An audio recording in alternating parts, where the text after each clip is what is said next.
All right, so Matt, why can't a T-Rex clap? Because he's got little arms. No, because he's extinct. Oh.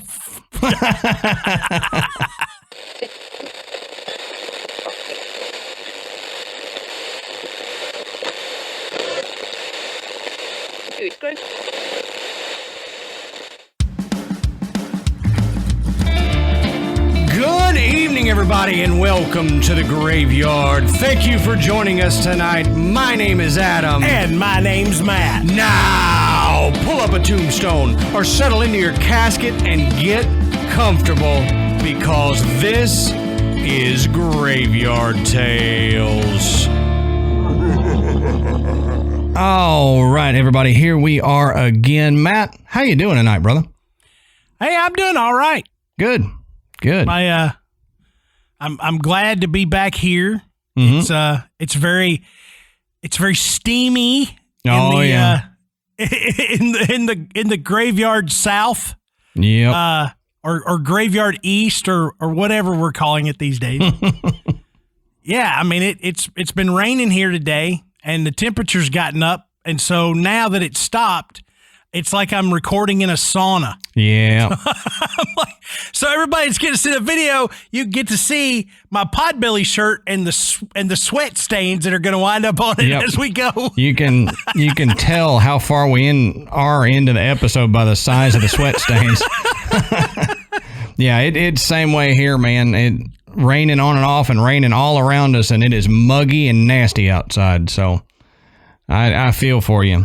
But Matt mentioned Podbelly, so let's go on with that. Everybody go check out podbelly.com. We're proud members of the Podbelly Network, great podcast network, and they've got different shows that you can find, that you can listen to, that you may not normally find, and you can find some information about starting your own podcast.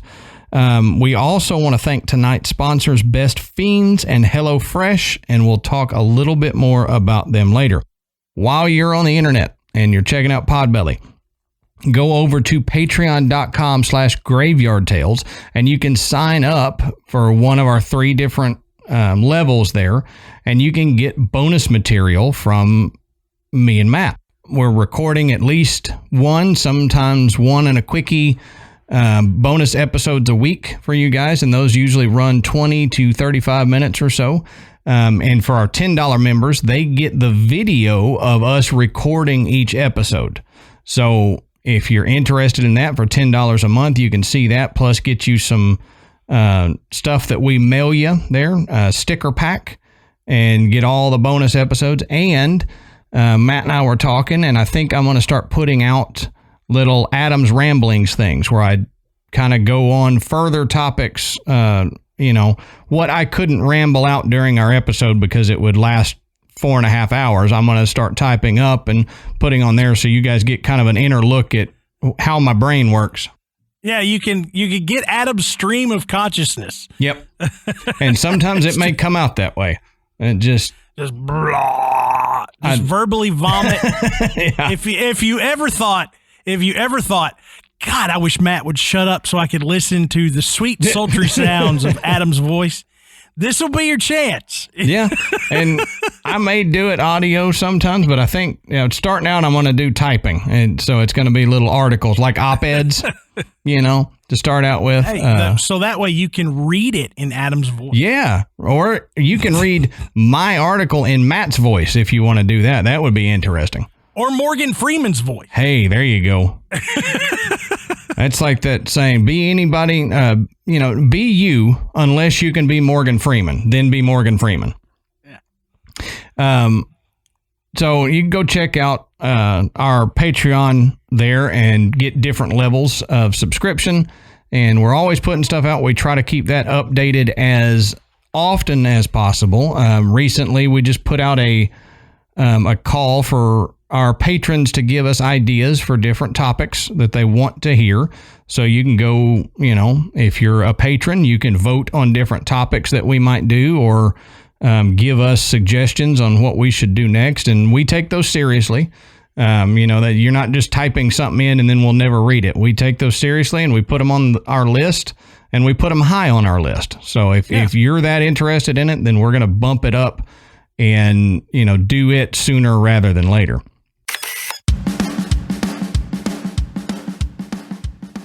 All right, Matt, so let's take a second and let's talk about one of our longtime sponsors, Best Fiends. Now, here's the thing. Ashley and I, as you know, have been going to the gym a lot more now. We go at least 4 times a week, and we go after work, and we work out, and we do all that kind of stuff, but that's just working out physically. When I get done there, I like to challenge my brain some. So I like to open up the Best Fiends app while I'm sitting at home after I've showered and everything from the gym and I'm relaxing. I break out the Best Fiends app, and then it's like working out my brain. It's kind of like sending my brain in the pool to swim laps for a little bit, because you got to work out your brain. You got to challenge it some. And the best way and the most fun way that I have found is actually the Best Fiends game, trying to match the different pieces together and kill the slugs, and it makes the mental workout fun. Yeah, and it looks great. I mean, it really, it's colorful, it's bright, the characters are funny and cute. So it's really it's kind of a treat for your eyes when you play as well. And my job, I do a lot of hurry up and wait. So it's always an easy time killer, but sometimes I am in a spot where I can't get a decent data signal. Right. And that's what's great is Best Fiends doesn't rely on your phone's data to be able to play like so many other apps out there. You can pop it out even if you're in a terrible service area and still play. And it's constantly updating, so you've got all new levels. You're never going to run out of new challenges to play. It's simple. It's the match 3. It's like so many games you've played, but yet it's so different and so much more involved and engaging. There's a reason they have 100 million downloads. It's true. So if you need that little mental break, if you need that time, if you need that game that you can just whip out and play anywhere, Best Fiends is right for you. That's right. So you can download this 5-star rated puzzle game and join all of the people playing it. And all you've got to do is go to the Apple App Store or to Google Play and search for Best Fiends. That's friends without the R, Best Fiends. That's right. You can play Best Fiends right now. All you have to do is go to the Apple App Store or the Google Play Store and download Best Fiends. That's friends without the R, Best Fiends.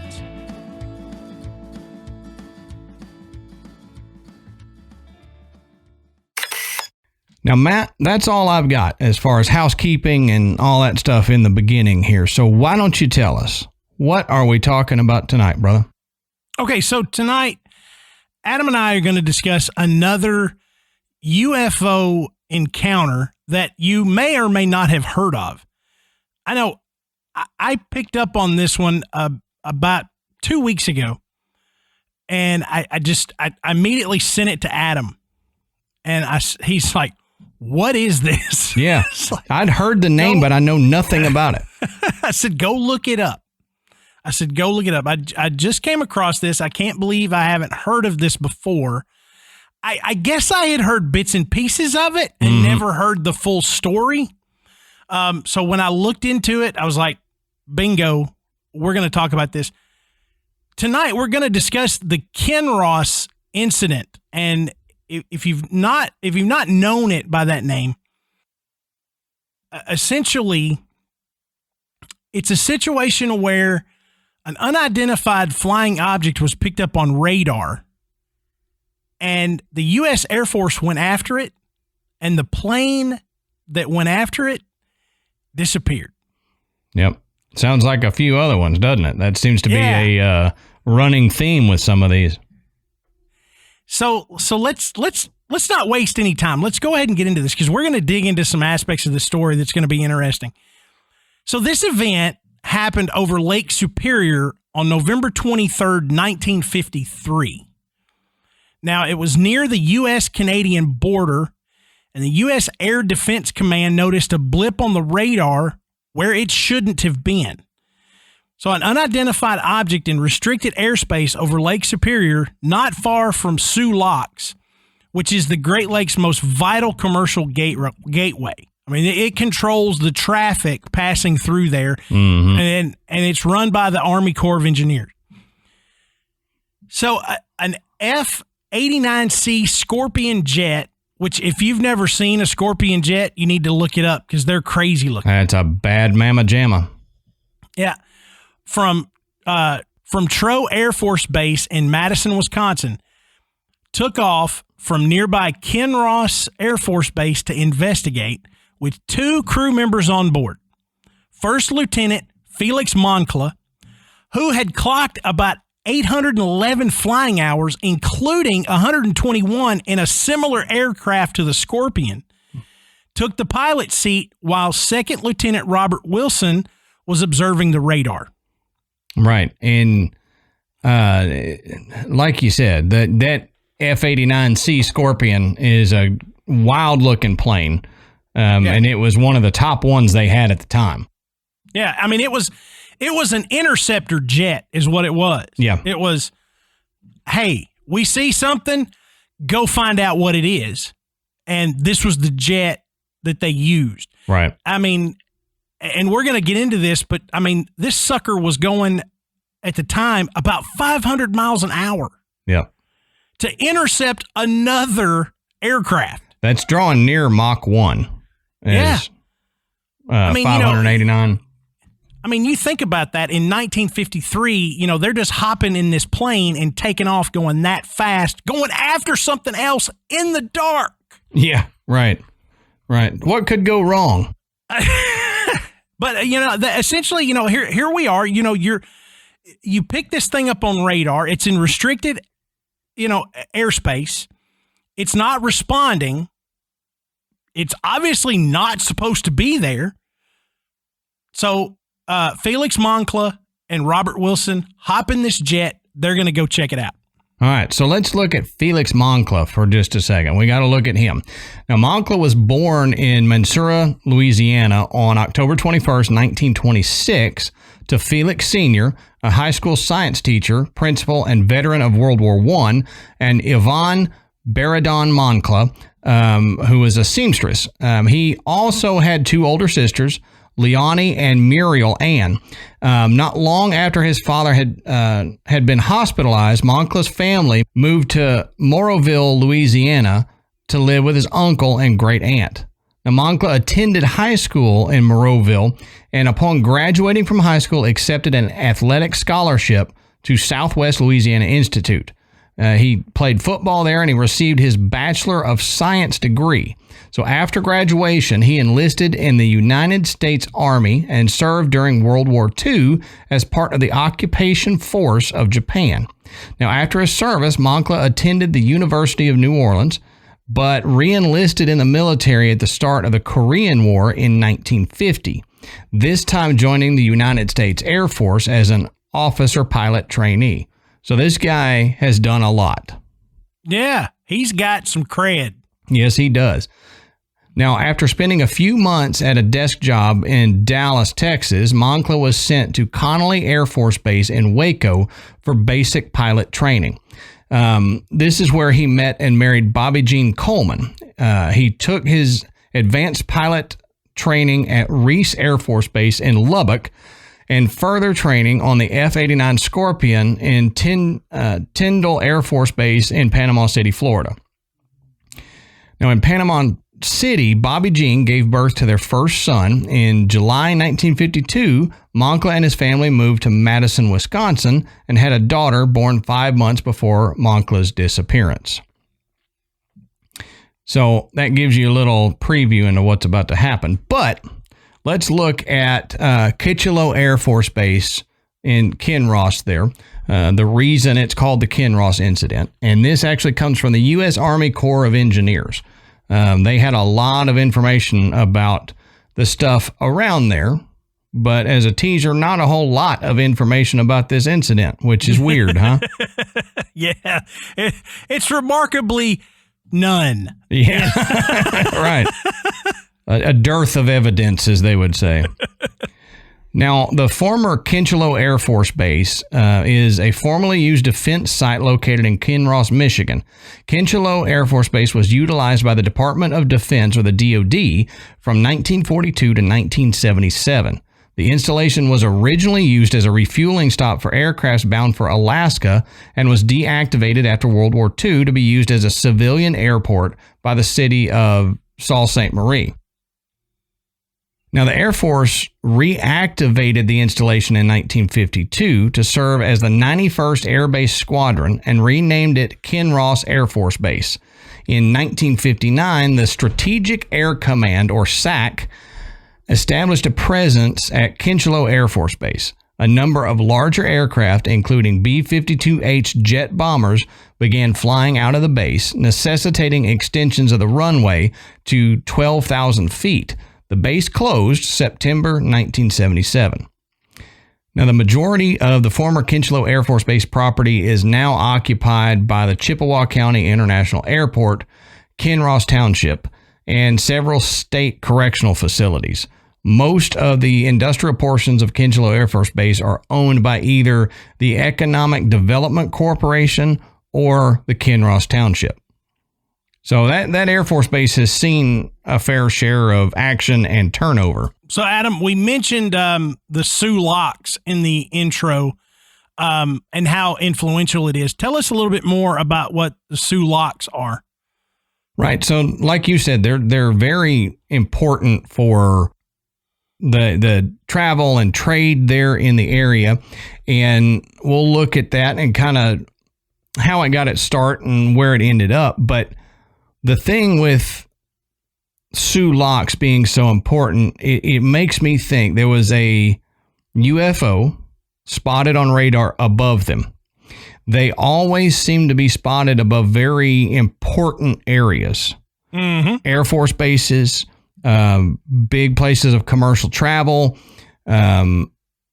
nuclear facilities, stuff like that. So I don't know if it's just that they're noticed there more because we're watching the skies above it and it's a no-fly zone. So we go, hey, there shouldn't be something there. And that's why maybe we notice it more. That's kind of what I think. You know, those are the places where people have eyes on the sky. Right. You know, you get stuck way out in the suburbs or something like that. You know, there's commercial air traffic going over the head. People aren't paying as close of attention. It's not a sensitive target. So, you know, it's not observed like these other areas are where there would be restricted airspace. Right. So the history of Soo Locks, and again, this is from the Army Corps of Engineers. The St. Mary's River is the only water connection between Lake Superior and the other Great Lakes. Near the upper end of the river, the water drops 21 feet over hard sandstone in a short 3/4 of a mile long stretch. Now, this rapids, or salt, to use the original French term they said, made it impossible for trade vessels to pass. Vessels had to be unloaded and their contents portaged around. Now, in 1797, the first lock on St. Mary's River was constructed on the north shore to provide passage for trade canoes. Now, the lock was destroyed by American forces during the War of 1812, and cargoes, once again, had to be unloaded and hauled overland and then reloaded, back to continue the journey until the new lock opened in 1855. And that just sounds like a pain in the butt. Yeah. Having to unload a whole ship and then load it back up on the other side. Now, the state lock, which ran from 1855 to 1888, was built by the state of Michigan on the south shore of the river. This project was financed by a congressional land grant of 750,000 acres of public land to the company that successfully built the lock to the required specifications and within the 2-year deadline. The E&T Fairbanks Company, a Vermont company investing in mineral resources in the state, won the contract and with Charles T. Harvey on site to oversee operations, completed 2 locks, each chamber measuring 350 feet long by 70 feet wide and 12 feet deep, with a lift of 9 feet in less than 2 years. So that's impressive for that time. 1855, that's impressive. So let's blow through some of the rest of these locks, because they're not just that one. It changes. So let's blow through some of these real quick. Now, there's the Weitzel lock in 1881. It was 515 feet long, 80 feet wide, and 17 feet deep, and had a lift of 20 feet. So we've expanded it more. Now, the first P-O-E lock from 1896 was 800 feet long, 100 feet wide, and 21 feet deep. This lock would also be the first lock on the St. Mary's River to use lock gates made of steel rather than wood. Now, they had the Davis lock in 1914, the Sabine lock in 1919, the MacArthur lock in 1943, and the second Poe was in 1968. This one was redesigned at its current 1,200 by 110 foot dimensions. Now, the lock began operating in October 1968, and in less than 4 years would lock through the first 1,000-foot-long vessel on the Great Lakes. So, in 1968 was when the lock there that we still use basically to this day was built. They call it the Soo Locks. So, we've heard about Moncla. We've heard about the locks there that we've got, and we've heard about the Air Force Base. So, Matt, I think we've got enough information now where we can thoughtfully go through the rest of this incident. So, let's get back to the incident here. Okay, so here we are. They've picked up something on radar. They don't know what it is. It's in an area that is restricted, so it's not supposed to be there, and they need to find out what it is. So an aircraft took off on November 23rd to go intercept whatever this was. That's the Scorpion, piloted by Felix Moncla. All right.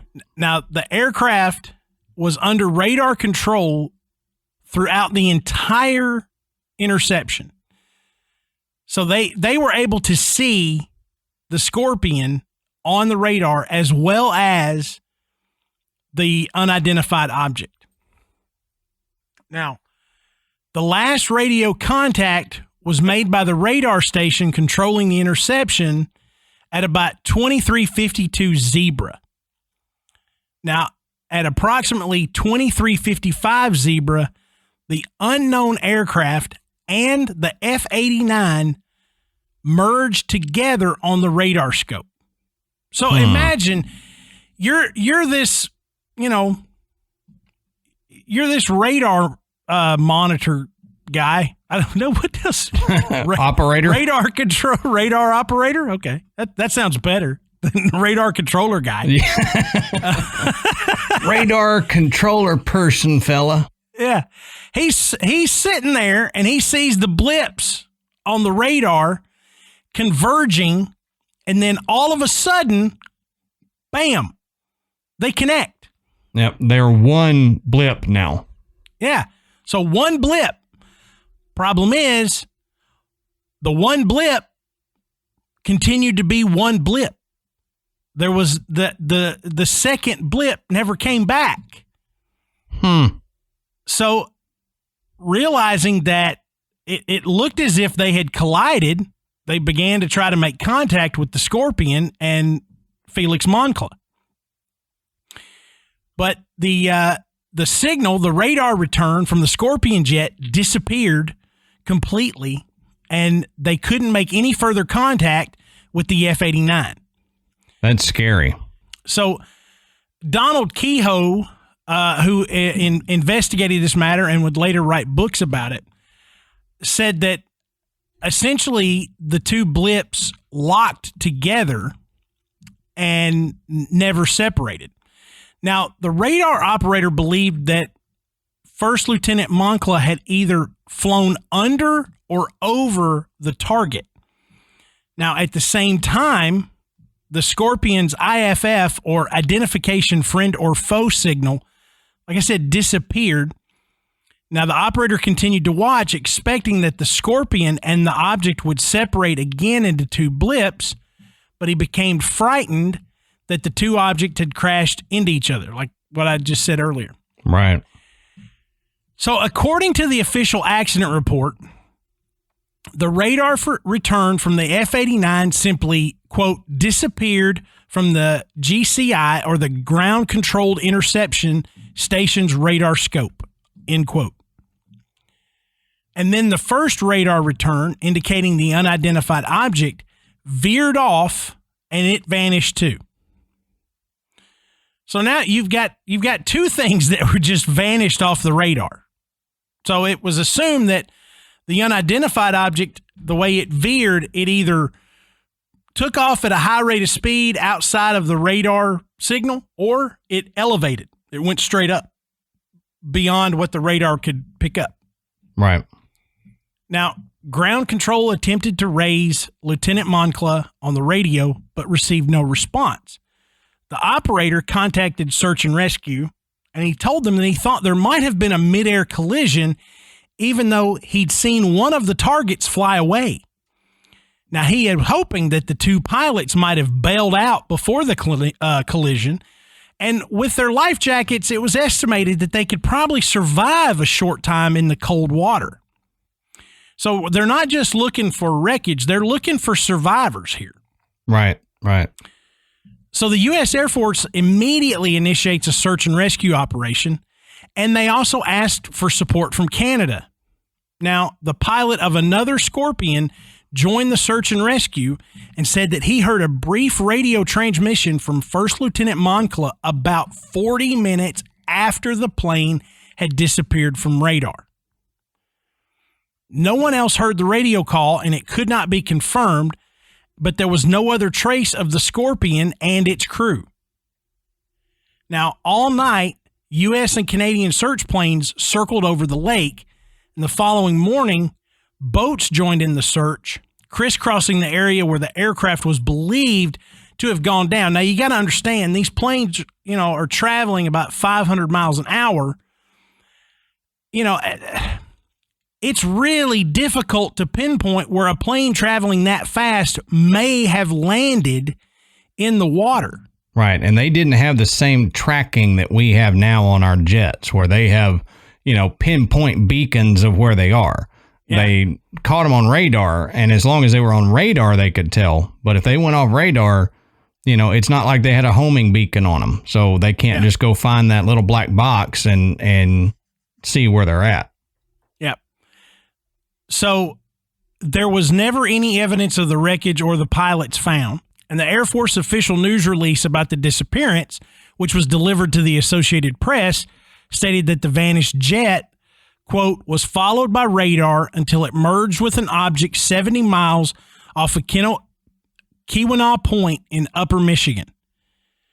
The statement appeared in a story in the Chicago Tribune with the headline, "Jet 2 Aboard Vanishes over Lake Superior." Now, you can actually go and look when you lead into the story, you're going to see a picture of this headline. Air Force soon retracted that statement and changed its story. According to the new statement, the ground control radar operator had misread the scope, and in fact, the F-89 has successfully completed the mission, intercepting and identifying the UFO as a Dakota, which was a Royal Canadian Air Force C-47 aircraft flying about 30 miles off course. Now, Lieutenant Moncla, they said, probably was stricken with vertigo, crashed into the lake during the return to the base. Now, we can trash Something this now, or fishy. we can trash this later. Let's just wait till later, yeah.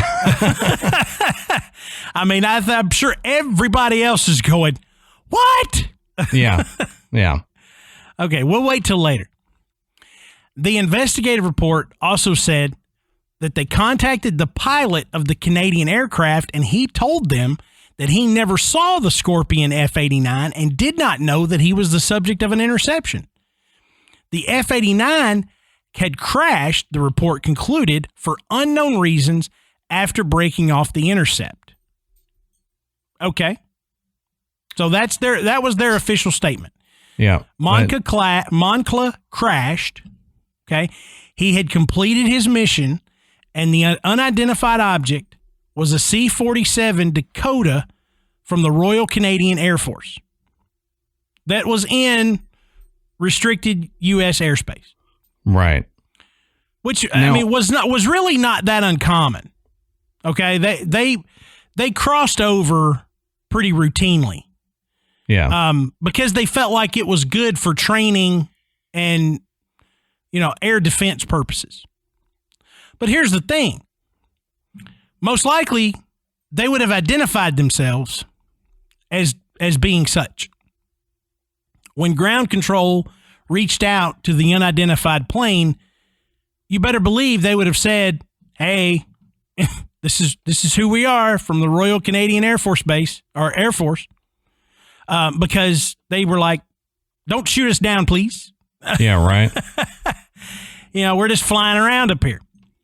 That didn't happen. Because, like I said, all of this makes sense, maybe. Except for the fact that the Royal Canadian Air Force files show no report of an incident involving any Royal Canadian Air Force aircraft in the Lake Superior area on the 23rd of November in 1953. The only aircraft nearby was a Dakota C-47 registration VC-912, and it was piloted by Gerald Fosberg, who denied that he was off course or ever in U.S. airspace. Right. So with those denials of the Canadian Air Force and all that, and I mean, you would think that if the Canadian Air Force was there, they would just say, yeah, we were there. We saw him. There would be no reason for them to hide it at all, right? Yeah. But you take that and then you add in, you read the incident report there at the beginning, the second part of this incident, and in there, they actually state in the transcript of that, the next 16 or so letters, as well as an entire next sentence, have been blacked out by Air Force censors.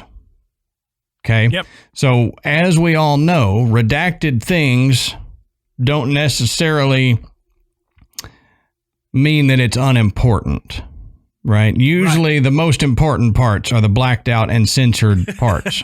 Typically. The parts they don't want to share. Exactly. So keep that in y'all's heads until we get to the end where we're talking about the theories. Yeah. And one thing I realized I did not mention, while the Scorpion was headed on this intercept, they had instructed it to lower its altitude from 25,000 to 7,000 feet, which would have matched the altitude of the unidentified plane or aircraft. So Moncla is now flying at about 7,000 feet, and visibility was not outstanding. It was they were reporting heavy icing in all clouds. They had about a 10-mile visibility, but they were going through intermittent periods of snow, which would reduce their visibility to about 1 or 2 miles while they were in the snow. So I go back and say all that to make this point. Flying this mission at night that low with low visibility was not an easy feat. Plus, I already mentioned how fast they were going. So you get going that fast, and 7,000 feet. Yeah, that's pretty high, but when you're going 500 miles an hour and you get angled the wrong way, the ground can come up and meet you very quickly. Yes, it can. Okay. So the fact that they were flying after this plane, another plane, a Canadian plane, which would also have been flying that low in that poor of visibility, I don't know. It just, it sounds odd to me. But when we're going back talk about the Canadian plane, you know, Gerald Fosberg, who was the pilot of that plane, or at least supposedly the pilot of that particular plane, he denied ever being in U.S. airspace, but he also went forward and wrote a public letter about this, and this is the letter that Fosberg wrote. He says, quote, "I remember the flight reasonably well and just checked my logbooks to confirm the date. It was a night flight. We were probably at 7,000 or 9,000 feet." Okay, so that jibes with what we're thinking. Mm-hmm. Over a solid cloud deck below and absolutely clear sky above.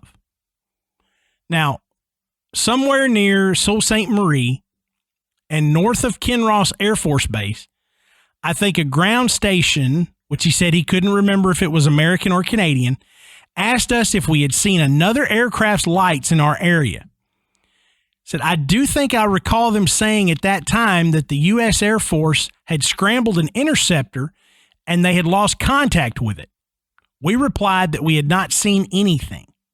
A few days later, I received a phone call from somebody at Kinross who was carrying out an investigation on a missing aircraft. I could only tell them that we had seen nothing, and that was the last I ever heard of the incident." Now, again, this recollection ties in with the initial statement that the bogey was not aware of any aircraft in the area, and technically it also supports the U.S. Air Force investigation report that the pilot of the unknown craft did not know he was being intercepted and did not see the F-89. However, the pilot of the Dakota C-47 is quite clear that he was never 30 miles off course and that he was never told that the missing aircraft had been trying to intercept him. Right. Okay? So here we are. Here we are. We've got a strange blip on the radar. We've got a plane that goes to intercept it. That plane vanishes from radar and is never heard from again, nor from the two pilots, and no wreckage is ever found. Right. Right. The unidentified blip veers off and also disappears. You've got the U.S. Air Force saying that the unidentified blip was a Canadian plane 30 miles into restricted U.S. airspace. There was no record of any plane being right there, and the only plane that was anywhere near it was indeed a Dakota C-4, and the pilot denies ever being in U.S. airspace. It sounds like a Charlie Foxtrot, as my granddad would say. Yes. That whole mission was foobarred. So. Uh-huh.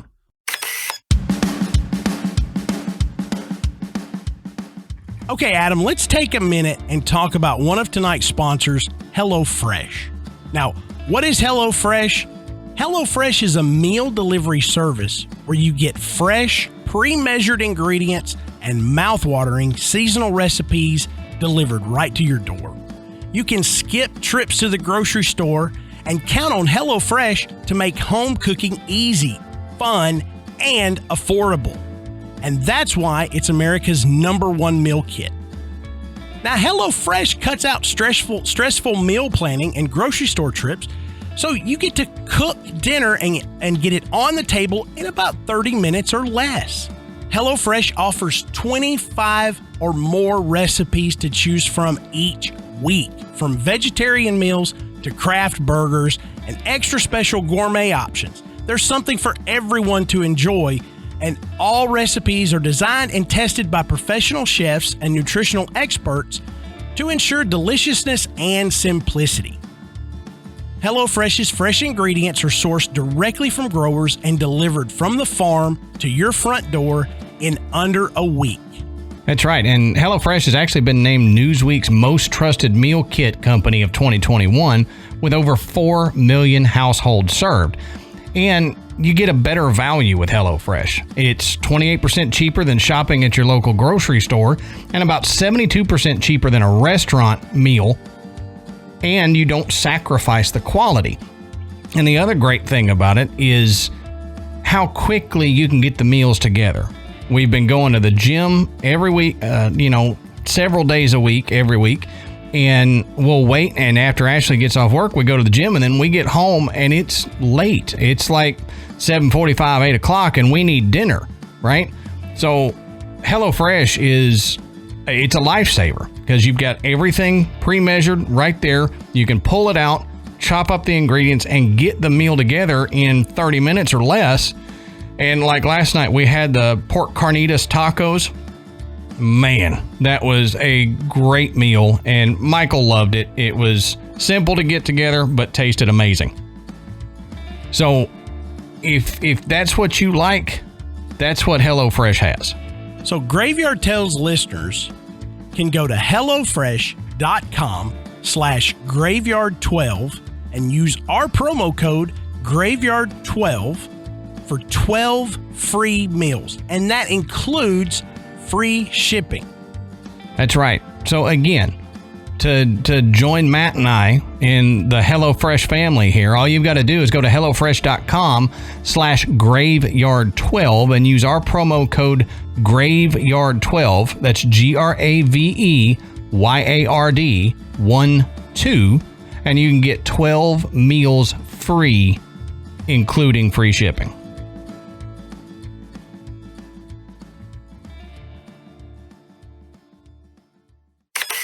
So Donald Kehoe, who I mentioned earlier, he went on and wrote a book called Flying Saucers from Outer Space, in which he claims that the Air Force had secret motion pictures of the apparitions proving that they were interplanetary craft and that this was a big cover-up.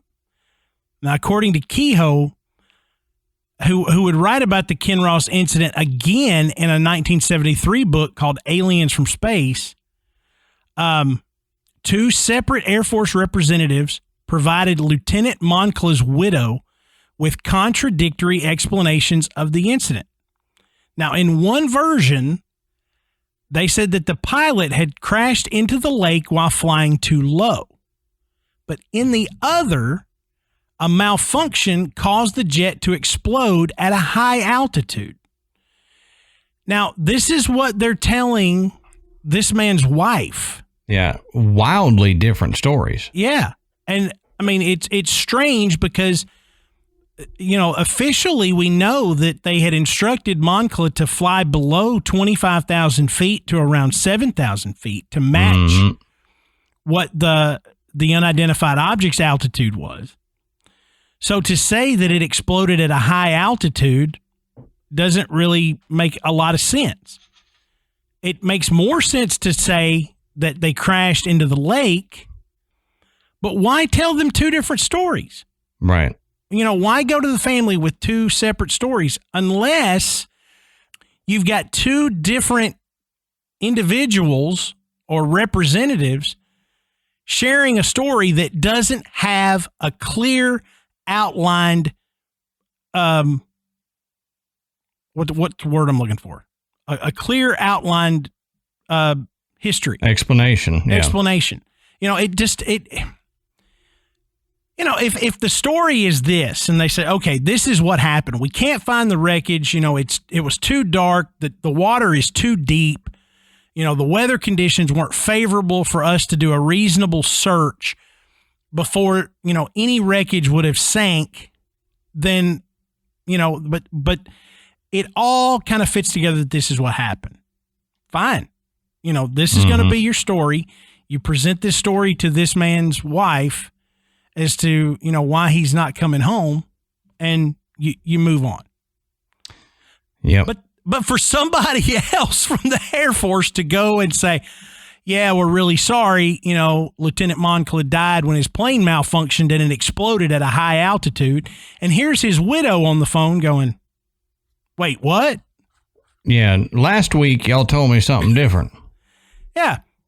Now, the case file from Project Blue Book, which was the Air Force's own UFO investigatory team, reiterated the Air Force assertion that the jet successfully completed its mission and that the crash was an accident probably caused by an attack of vertigo. Mm-hmm. It attributed the abnormal radar behavior to unusual, quote, atmospheric conditions and deemed the inability to recover wreckage as understandable given the deep water. But why would a radar malfunction only allow the Scorpion to disappear, yet continue to track the unidentified object? Right. I've got a rebuttal to that, but like we said on the other one, we'll wait till the end for me to jump into it. But it seems like when, you know, that old adage that when you tell a lie, you've got to tell another lie to cover up that first lie, and then you have to tell another lie to cover up the second lie to cover up the first lie. So you end up having to tell all these lies to cover up that one little lie in the beginning, and you'll get yourself messed up and end up telling two different stories. You know, that's how they catch a lot of murderers and stuff like that, is lying. They tell multiple versions of the same event, and none of them seem to jibe with, you know, what the evidence shows and all that. And you have that with kids. When the kids try to lie about something, they'll go around and around and telling you all different things. So that's what it seems like to me with the Air Force in this situation, and why two different stories came to the widow, is because they were all trying to lie about it. They may have maybe not known the full thing. They weren't led into that, you know, but they knew they had to lie about it. So they each came up with a different version. Yeah. Now, investigators from the National Investigations Committee on Aerial Phenomena discovered that any mention of the mission had been expunged from official records, and the Aerospace Technical Intelligence Center's official line on the case was, there is no record in the Air Force files of sighting at Kinross Air Force Base on 23 November 1953. There is no case in the files which even closely parallels these circumstances. So when we mentioned earlier that, the evidence that was available was remarkably none, that's the case. There are no official records to go back and review at this point. Right. So in the absence of a thorough and satisfying official explanation, civilian saucer groups, as Project Blue Book called them, came up with their own theories. Of course. And according to one, the jet had crashed into the UFO's protective beam like a concrete wall. And others speculated that the jet may have been scooped out of the air and taken aboard the spacecraft, perhaps so the captured men could teach their alien captors the English language, which I thought that was, you took it a little too far. Now you're trying to decide what they were going to do with these two guys. But okay, so sure, the Air Force isn't given a reasonable explanation. People come up with their own. And, if you're an alien buff, if you're a amateur UFO investigator, this is right up your alley, and you take it and run. So the Air Force has got conflicting stories. They're not being very, forthcoming. They can't give you a reasonable explanation. So you come up with your own and you say, hey, maybe it disappeared because the other craft captured it. Yep, it disappeared because they needed to learn English. Yeah, that's a little too much. Yeah, it is. Wait a minute. Why would you think that? Yeah. Where did that come from in any of this? You mean they abducted two fighter pilots instead of an English teacher? I I don't understand that line of thinking. You know, you had me up until you brought that in. And then when you brought that in, you kind of lost me. And I think that's the problem with a lot of these, a lot of UFO theorists. They take it too far. Like, if you'd have said, okay, now they may have had an interaction with a UFO, and the UFO either destroyed them or drew them up in their beam. Okay, all right. Plausible as anything else. But then when you say they did that so that they could learn English, then I'm like, well, not going to listen to you anymore.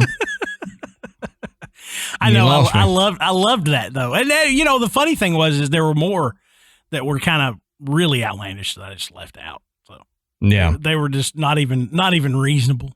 So as we said, there was never any evidence found from the Scorpion jet that was flown out to do this intercept.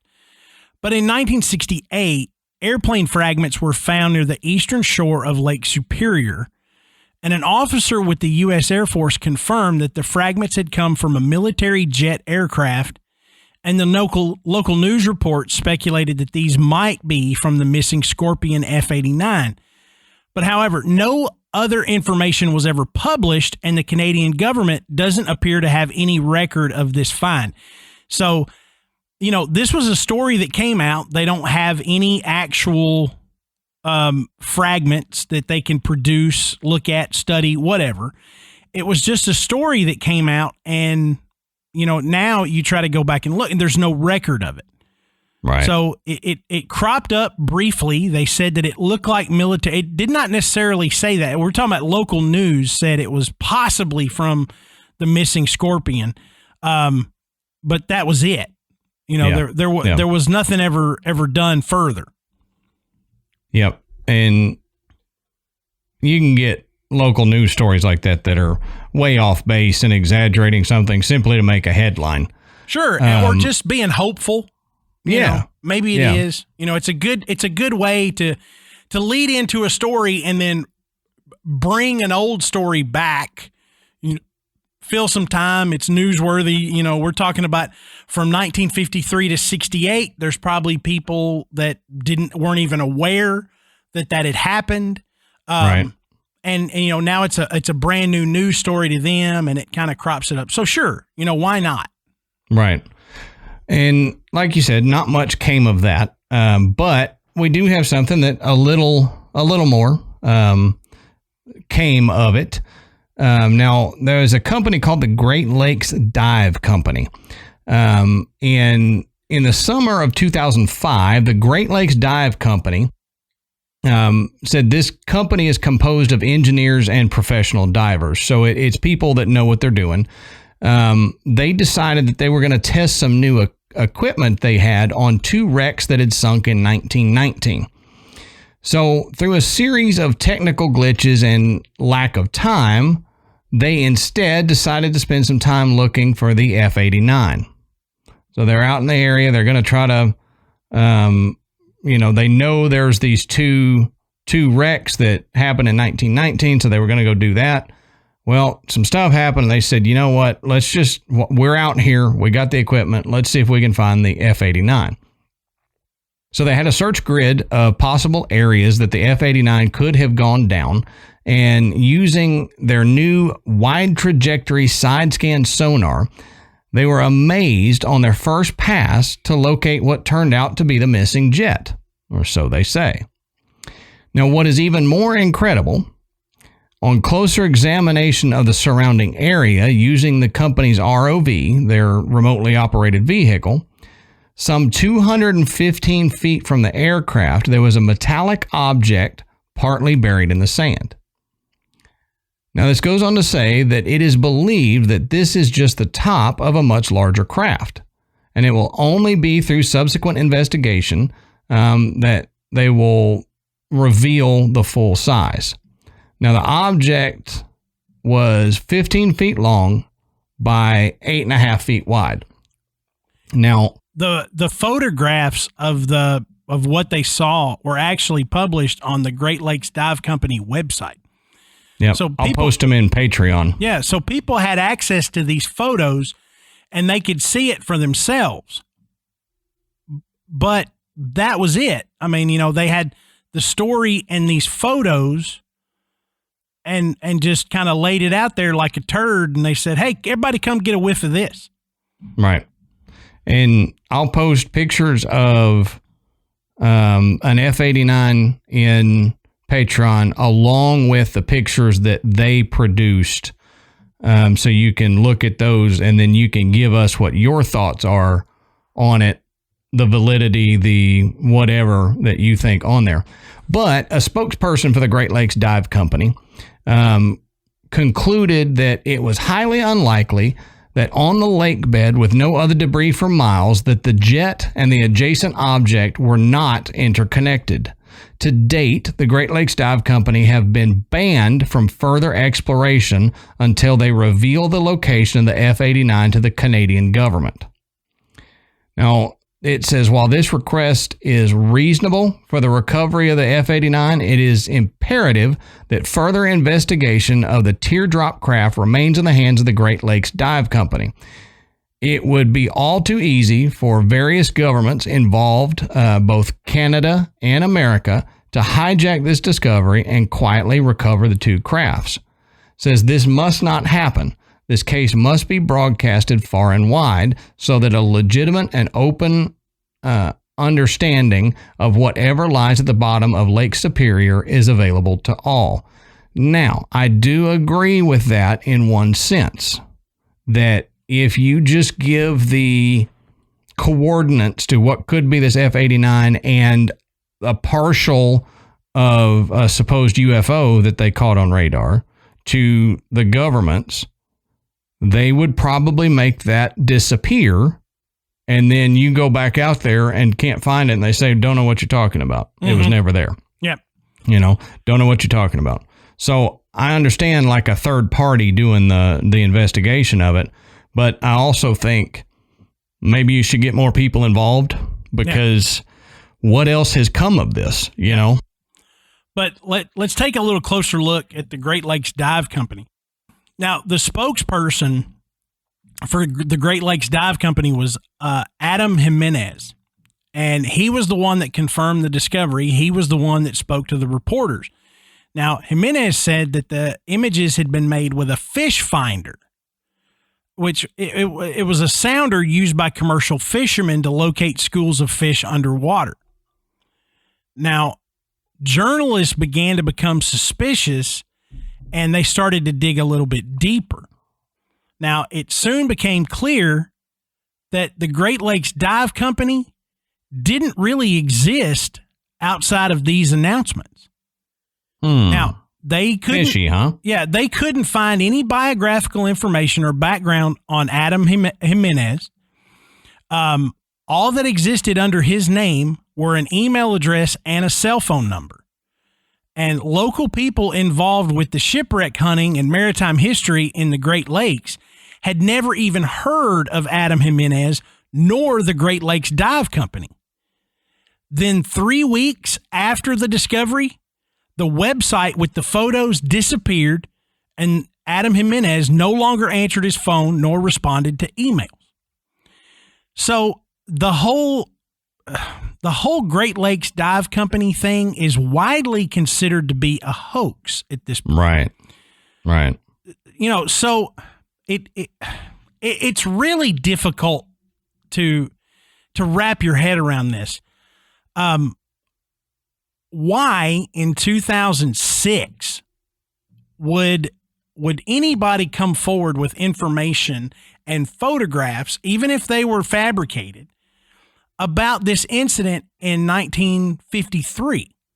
It seems like, okay, it's a cool incident. It could be, alien related. So we're going to run with that.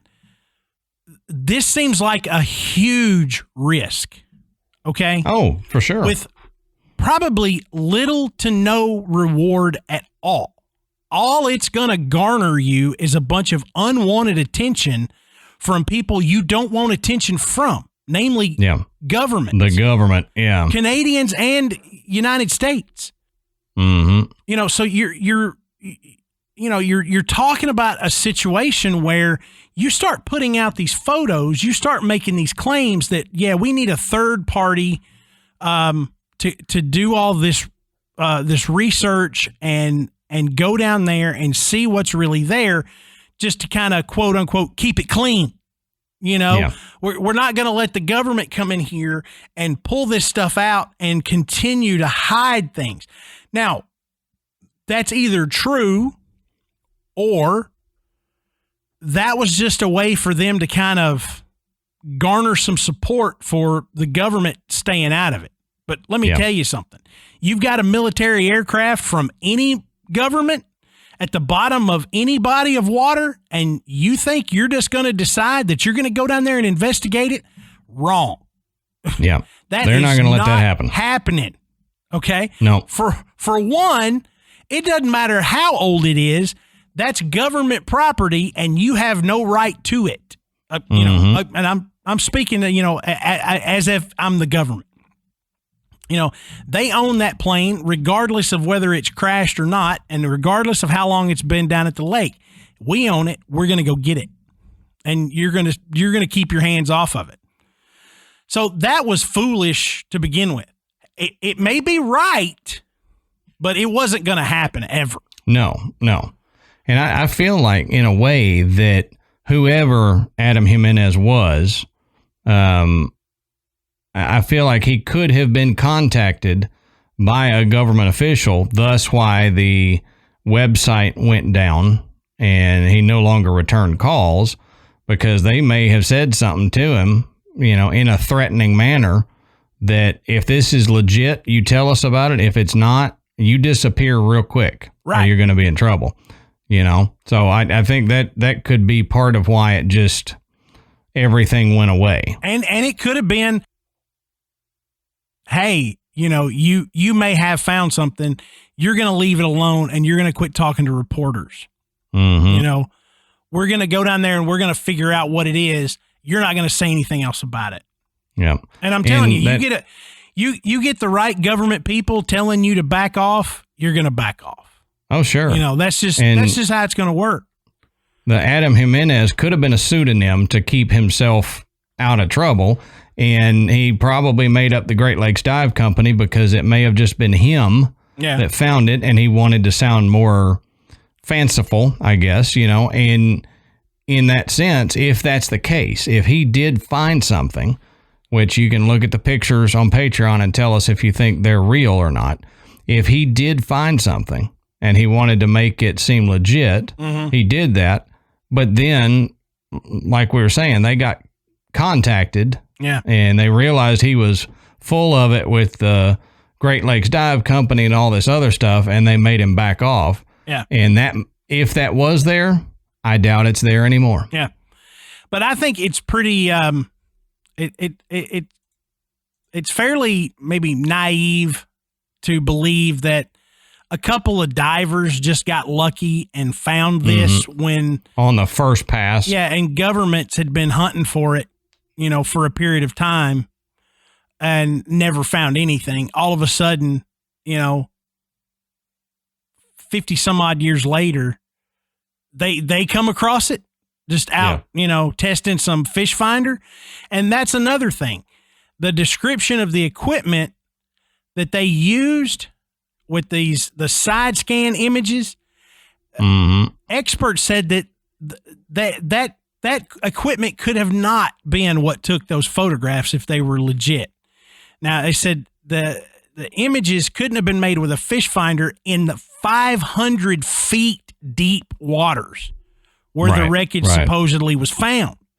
Said those images in that water would have required towed scanner to produce images of that quality in the deep, murky water of Lake Superior.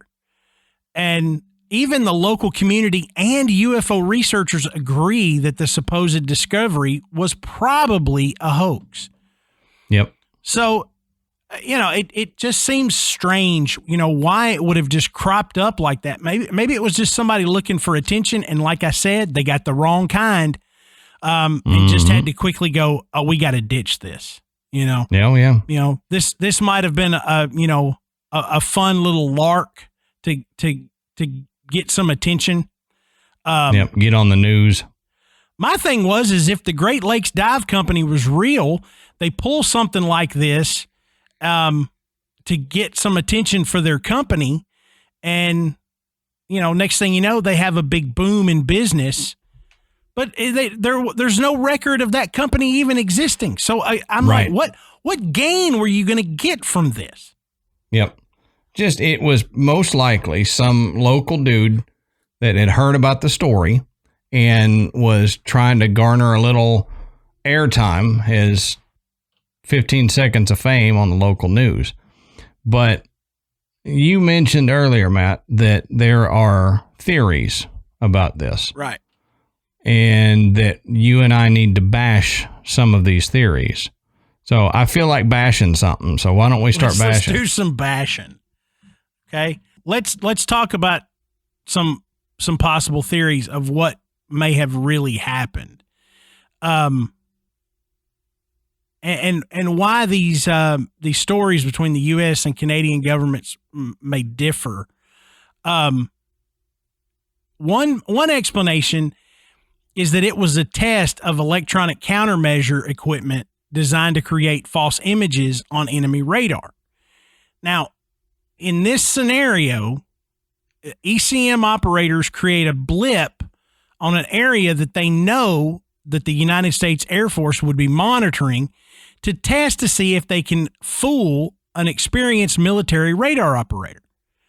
Now, it would be done at night so that any air crew that was scrambled to intercept would have to rely on radar to find their target instead of acquiring it visually. And we already talked about visibility was fairly low. But the F-89 was able to pass through the location of the blip without the crew reporting that they had found anything because there was nothing there to find. It was literally just a blip on the radar.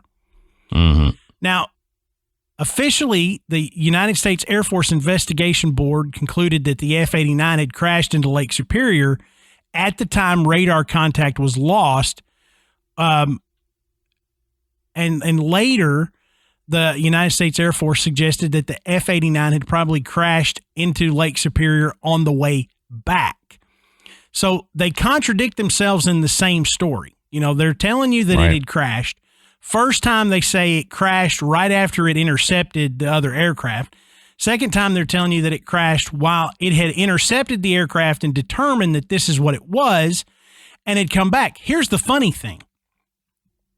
There's no radio transmission from Moncla that says, hey, it was a Royal Canadian Air Force plane. Hey, we've got a visual. It's a Dakota. They're off course, yada, yada, yada. We're on our way back. Because again, as I said before, it wasn't uncommon for the U.S. or Canadian Air Force to fly into the other airspace. It was considered to be a training thing. Mm-hmm. But again, if you're in a jet that is intercepting an unidentified aircraft and you identify yourself, if that is a friendly, it's going to identify itself as such. Sure. Because if you're intercepting this thing and you realize, hey, this is an enemy craft, you're going to open fire. Or they're going to start scrambling a lot more jets. Yep. And they specifically said that IFF thing went offline. Yeah. Like there was no friend or foe call at all. Right. So they had no idea that this is what it was at the time because Moncla never said that's what it was. Mm-hmm. Now, another possibility that is thrown out there is that the F-89 was captured by the UFO that it was chasing. Now, I mean, that's a fun theory to believe, but there's really no evidence to that either. it just gets stranger and stranger when you consider that the plane essentially just disappeared. Yeah. There have been other cases, though, where that, like, this is not the first time that theory has been brought up about a disappearing craft. You know, we may get into other ones down the line where this is also a theory, but if we're saying that it's a UFO, like a legit, not of this world craft that is in our airspace, that is one of the options that they could probably do. Yeah. You know, they probably have the technology to capture it or blow it out of the sky, one of the two. Yeah. Now, the idea that the F-89 had crashed at the time of the interception kind of makes sense, because had it crashed into the lake, it would have probably broken up into a lot of little bitty pieces, and only small pieces of floatable debris would have remained on the surface, along with fuel, oil, hydraulic fluid, things like that. And the fuel would soon evaporate, and maybe even the oil slick would break up due to the action of waves and surface currents. And we already knew that visibility was poor, and so was the weather during the first day of the search. And they weren't 100% sure where they were looking. Sure. So given the delay where they weren't immediately able to return to that area and look at it and see, was there any sign that there was a wreck? You know, like I said, oil, fuel, something on the surface. Without that, you know, it's very possible that there would have been no sign of it at all, that everything else would have sank and it would have broken up into so many pieces, it would have been difficult to determine. Which that throws a wrench into the whole Great Lakes Dive Company photos and theory that they were able to find it, because if it did crash, there would be quite a bit of wreckage spread out over an area. You wouldn't see a big hunk that you could identify. And you speaking of crashing, Matt, one of the things that they said he crashed because of is vertigo. Yeah. Right. So my problem with the vertigo thing is this is a guy who's clocked 811 hours of flight time, 121 of those in a craft similar to this F-89. So a pilot with that amount of experience, it's going to be highly unlikely that one time they experience vertigo and they crash and their co-pilot who's with them is not able to help save the craft. Yeah. You know, you would think that if the pilot did get vertigo, let's say he just had a freak thing of vertigo as he was doing something, that the other pilot in there could at least get it to a safe area or leveled out, or that he would have radioed in, hey, Moncla's having vertigo, we're in trouble. They wouldn't just, boom, be gone. And, you know, vertigo with a pilot is not an uncommon thing, especially when we're talking about, you know, a flight mission that is completely reliant on radar. You know, you're over open water and, you know, you've got low visibility as it is. You know, so kind of getting yourself turned around and not being able to determine which side's up, you know, you could, and flying as low as 7,000 feet, you know, you could easily get turned around and feel like you're headed parallel to the ground. And in truth, you're headed straight down because you don't have anything to go by other than your instruments. And if you get turned around enough, I mean, everybody's experienced this. You're sitting at a red light and a car next to you starts to back up or do something and you feel like you're moving and all of a sudden you're like, oh my God. You know, so, you know, that's something that could have happened. I think it's a legitimate explanation. There's just no evidence that that's what's happened. Yeah. I mean, to me, the only problem I see with that is if he was flying visual, then I get that. Like, because you can get turned around visually that way very easily over open water and open sky. But these pilots a lot of times, and if you're a Navy pilot out there or Air Force pilot, let me know if I'm totally off base. But from my understanding, a lot of times they are trained on just instrument piloting. So they're 100%. They're instrument rated. Yeah. So they're able to say, without visuals, he would be able to tell from his altimeter and all this if he's level, if he's a lot easier than if it was visual. If his instruments went out and he was trying to fly, without instruments, then I see that as being more highly possible. Yeah. So let's say that's the case. His instruments went out and he was over the Great Lakes, and that's what caused him to get the vertigo and crash. Then the question is, what caused his instruments to go out? Mm-hmm. Was it just a weird anomaly, a freak accident, or was something interrupting his instruments, or what? But I would assume that a pilot with his experience level in a low vis situation like that could rely enough on his instruments to not get that turned around. Yeah, and he wasn't in a plane that he was unfamiliar with. Right. I mean, he was flying a plane that he had booked, a lot of hours in. So he knew how that plane, would work and operate even under low visibility situations. Let's look at a couple more. There is a theory that they can't find any wreckage because they're looking in the wrong place. The last place of contact with the F-89 was in Canadian airspace. And the search of Lake Superior was coordinated by the Royal Canadian Air Force Eastern Area Rescue Coordination Center, based in Trenton, Ontario. The U.S. search efforts were led by the 49th Air Rescue Squadron from Selfridge Air Force Base near Detroit, Michigan.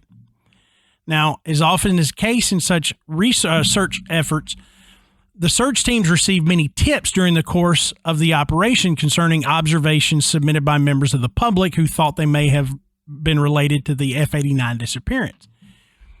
Now, one such report was made by an Algoma Central Railway Railway. That is one of those words that trips me up every time. It doesn't seem hard, but the tongue doesn't like it. Yep. One such report was made by an Algoma Central Railway maintenance crew, which was operating at Lemur, a short distance west of Wawa, Ontario, on the night of the F-89's disappearance. The railway workers reported that they heard a low-flying jet followed by the sound of the plane crashing. Originally, investigators dismissed this report because the reported time for the incident was beyond the time the F-89 could have been in the air with its limited fuel supply. Now, later, a witness indicated that he was possibly wrong about the time. Now, with coaxing from the father of Second Lieutenant Robert Wilson, the United States Air Force reopened the search. The second search was conducted by the United States Air Force in the spring of 1954. The second air search covered a large land area to east of the southeastern shore of Lake Superior. The early part of the search was hampered by snow coverage of the rough terrain, and the later part of the search was hampered by the ground being obscured by emerging leaves on deciduous trees. Now, the search provided no new clues on the fate of the F-89.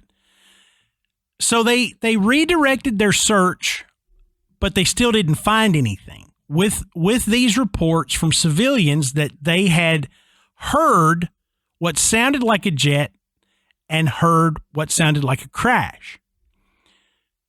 The thing about this one is had the Scorpion managed to fly into Canadian airspace long enough to get this close and crash, it would have been picked up by Canadian radar. Mm-hmm. Okay? Yet there isn't any evidence from, the Canadian Air Force that they picked up Lieutenant Moncla's plane that night.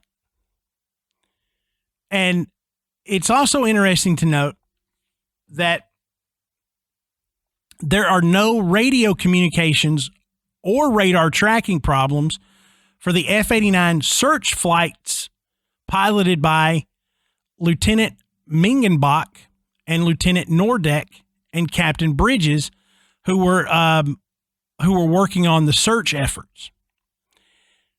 Now, the jets piloted by these Air Force officers flew through the same weather as Moncla and Wilson earlier that evening. So none of those pilots report having any problem at all.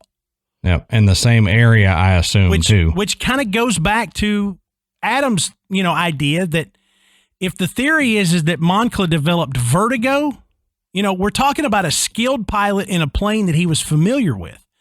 All these other guys didn't have any problems, and they were doing virtually the exact same thing. Yep. Okay. Now, this last one, we're going to talk about this idea that the F-89 was captured by the flying saucer. So I mentioned Donald Kehoe earlier, who's written a couple of books about this incident, who claims that the United States Air Force not only has photographs, but actually motion pictures that indicate that this was an alien aircraft. So Donald Kehoe was woken by a phone call on the night the F-89 was lost and told of a rumor at Selfridge Air Force Base that the F-89 was lost after, quote, colliding with a flying saucer. Now, the United States Air Force... What a phone call to get. I know. Can you imagine being woke up in the middle of the night and being told this? No. I would find, I wouldn't be able to sleep for days after that. It's like, what? And so this is where Kehoe kind of uses his theory that this is a cover-up. Now, Kehoe and a friend discussed the disappearance of the F-89 after it merged with the alleged UFO and the lack of any wreckage, and concluded one possible explanation was that the F-89 and crew were captured by the UFO. Now, as I said, to this day, we hadn't found any wreckage, and we do not know who called Donald Kehoe and alerted him about the rumor that an F-89 had been lost after colliding with a flying saucer. We do know that Selfridge Air Force Base played a key role during the intercept and search efforts. The alert called by Selfridge, the alert was called by Selfridge, so it is clear that they were aware of the real reason for the alert, whatever it was. It seems apparent that several radar sites in the U.S. were monitoring the flight of the F-89, so there were probably at least 10 or 20 observers of the intercept at the 3 or 4 GCI sites. Now, most of these observers have kept a low public profile and have opted to remain silent about what they witnessed that night. So, not only, it's funny because you get from the main radar operator at Kinross, you get that story of what they saw, but what you don't hear in the original telling is that there were 20 or 30 other people that had to have witnessed this on radar at the same time. And they didn't come forward. They are not in interviews. They're not discussing it. But right. Somebody apparently called Donald Kehoe to tell him this right after it happened. So the idea is, the theory is that someone at Selfridge Air Force Base knew exactly what happened and was alerting Donald Kehoe. Yeah. Wouldn't you like to know who that was? Oh, yeah. Who was that guy? And so Kehoe said he never... Did he say who exactly? Like, he knew who it was? No, he didn't know who it was either. Okay. And I don't know if I mentioned this earlier, but Donald Kehoe was a retired Marine Corps pilot. So it wasn't like they just picked this dude out of a hat. I mean, he was involved in these type of investigations, and so someone alerting him knew that this would be something he would want to know about. Right. So, I mean, there you go. I mean, we have stretched this little story that I came across to, a long discussion about something that it always seems to come up when we talk about UFO sightings and aliens and whatever, some type of governmental cover-up that someone actually knows exactly what happened, but they're not telling it, either because they don't want to incite panic, or it's so confidential because we can't tell the public that we had a jet and 2 pilots that were abducted by a UFO. We just can't tell that kind of information. It seems outlandish. People are going to lose their minds, and we're going to look like idiots. But they're going to sit back and they're going to say, "But we know that's what happened," or "We know that was either we still don't know what it was. It flew away." Or we know exactly what it was and we're not telling, because they know what it was. We're gonna wait, see if another one comes around. We're gonna try to figure that out too. But jumping back to I thought it was funny that the Great Lakes story, the Great Lakes Dive Company story, included the fact that they found part of this flying saucer, they thought, and it was obvious that whatever the unidentified object was flew away. Yep. Okay, so that was my thought too. If that was a big enough chunk, how did it fly away? Right. So I mean, look, tell us what you guys think. I mean, theories are everywhere. Yeah, it's wild. This is a story, like I said at the beginning of the show, you might not be familiar with. If you're a big UFO buff, you've probably heard of it. If you track MUFON, daily, you already know, this story, but I imagine a lot of our listeners haven't. And so tell us what you think. Do you think the government actually knew what was going on, and just covered it up? I mean, we've got some, conflicting stories from the United States Air Force at that time. FOIA documents don't really help. They're not giving any information about it. In fact, there's really no record that it ever even happened officially. So, right. And what there is has been blacked out and censored. Right. So what do you think? Do you think it's possible that they, Wilson and Moncla collided with a UFO that caused them to crash into Lake Superior? Do you think that their plane was captured by a UFO, and that's why we hadn't been able to find any type of wreckage? Or they've been teaching the UFO people English this whole time? That's right. Can you imagine they're standing at a little blackboard with a stick going, "The quick brown fox jumped over the lazy dog." How now, brown cow? And you see like the Simpsons aliens sit there, tried to repeat it back to them. They're smacking them with a ruler on their tentacles.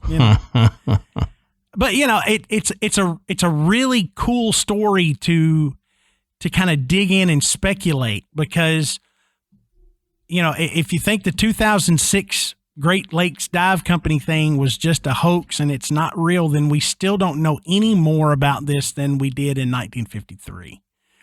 Right. And as Adam said, theories abound. So what is yours? Is this a possible,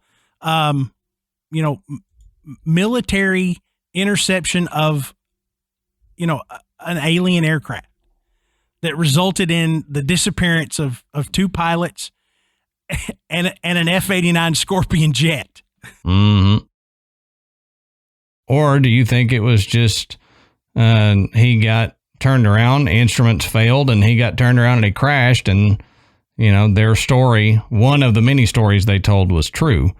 If either one of those, or if you have your own theory about it, let us know. We want to hear them. Yeah, and the best place to let us know is in our Facebook group, and you can go on Facebook, search Graveyard Tales. You will find the show page, and you will also find our Facebook group, which we call the Graveyard. Well over 5,000 members. It's a great group to be. It's a safe place to kind of share thoughts and ideas and personal experiences. A lot of fun stuff, and people post in that group every single day. It is fantastic. You can also see us on other social media, Instagram and Twitter. Just go and search Graveyard Tales. And then you can head over to our website. It's graveyardpodcast.com. And on our website, you can learn a little bit more about Adam and myself. You can listen to the show. You can find links to purchase Graveyard Tales merchandise, and you can become a patron. And as Adam mentioned earlier, we're putting out video of us recording the show on our Patreon channel. And we thank everyone who has donated to the show, and hope you're enjoying that extra content that we provide for y'all. Mm-hmm. So I think that's all we got. We've dug this all the way down to the bottom of Lake Superior. So yes, we have. Until next time, we'll save you a seat in the graveyard. See you soon.